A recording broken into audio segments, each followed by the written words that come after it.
21వ తేదీ ప్రపంచ అటవీ దినోత్సవం.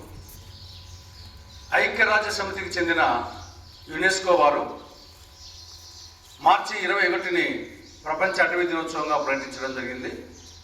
2013 నుంచి ప్రపంచవ్యాప్తంగా మార్చి 21 ఈ రోజును ప్రపంచ అటవీ దినోత్సవంగా జరుపుకుంటున్నాం.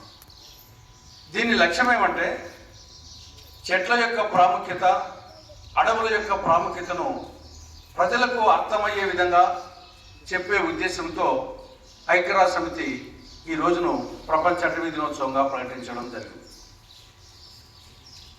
మానవ జాతి మనుగడకు చెట్లు అవసరం. ఒక 5 నిమిషాల పాటు ఈ భూమి మీద చెట్లు లేవు అనుకున్నాం. ఒక 5 నిమిషాలు చాలు. 5 నిమిషాల సేపు ఈ భూమి మీద చెట్లు లేకపోతే జరగబోయే పరిణామం ఏమి? ఒక్కరం బతకం, అందరం వచ్చేసి చనిపోతాం. కాబట్టి మానవ జాతి మనుగడకి చెట్లు, అడవులు అవసరం.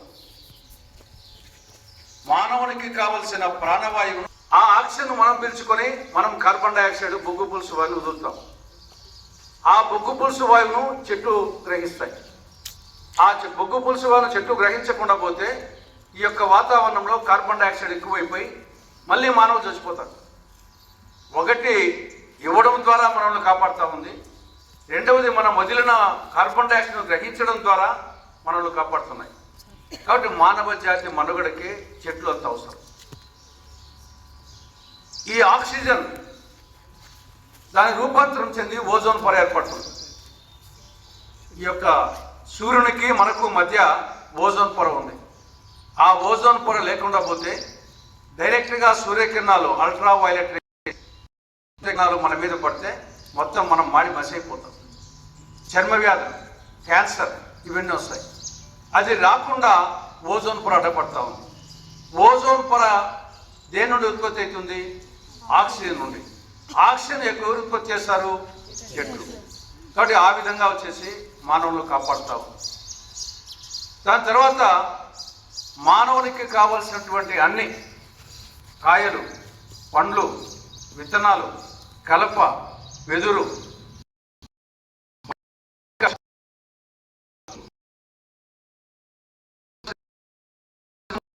అడవులు, చెట్లు మనకు అందిస్తాయి.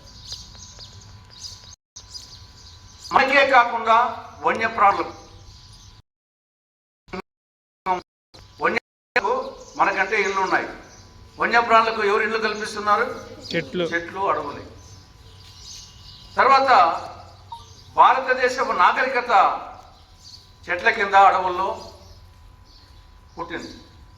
మన మునులు, మన ఋషులు వీళ్ళందరూ ఎక్కడ ఉండేవాళ్ళు? అరణ్యాల్లో చెట్ల కింద తపస్సు చేసుకుంటూ జ్ఞానాన్ని సముపార్జించి ఆ జ్ఞానాన్ని భావి తరాలకు అందించారు. కాబట్టి భారతీయ నాగరికత అంతా ఎక్కడ పుట్టింది? అడవుల్లో పుట్టింది. త్రేతాయుగంలో సీతారామ లక్ష్మణులు 14 సంవత్సరాలు ఎక్కడ గడిపారు? అరణ్యవాసం, అడవిలో. ద్వాపరయుగంలో పాండవులు ఎన్ని సంవత్సరాలు? 12 సంవత్సరాలు. త్రేతాయుగంలో సీతారామ లక్ష్మణులేమో 14 సంవత్సరాలు అరణ్యవాసం. ద్వాపరయుగంలో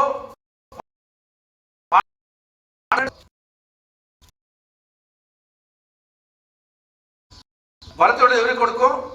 శకుంతల, దుష్యంతుని కొడుకు. అతను ఎక్కడ పెరిగాడు? కన్వ మహర్షి ఆశ్రమంలో చెట్ల కింద పెరిగాడు.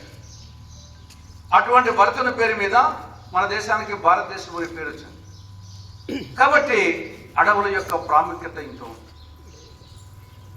మనకు ఈ భూమి మొత్తం మీద 33% అడవులు ఉండాలి. చెట్ల శాతము 33% ఉండాలి. 33% నుండి 19%. కాబట్టి ఎంత పెరగాలి? అందుకోసం మన కర్తవ్యం ఏమి? ఉన్న చెట్లను కాపాడుకోవాలి.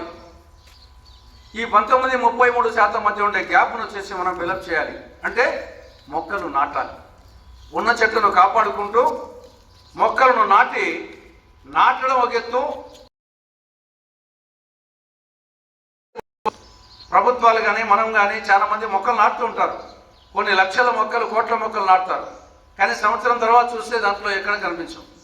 కాబట్టి మొక్కలు నాటడం ఎంత ముఖ్యమో వాటిని కాపాడు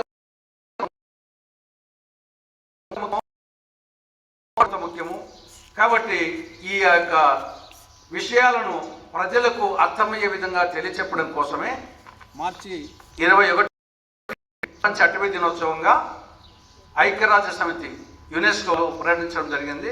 కాబట్టి ఆ సందర్భంగా ఈరోజు మనం నారాయణ విద్యా సంస్థల ప్రాంగణంలో, ఈ పవిత్ర విద్యాలయ ప్రాంగణంలో ఈ యొక్క మనందరి మనుగడకు ప్రాణదాత అయినటువంటి కాదు, మన జీవితానికి మన మనుగడకు సంబంధించినటువంటి కార్యక్రమం.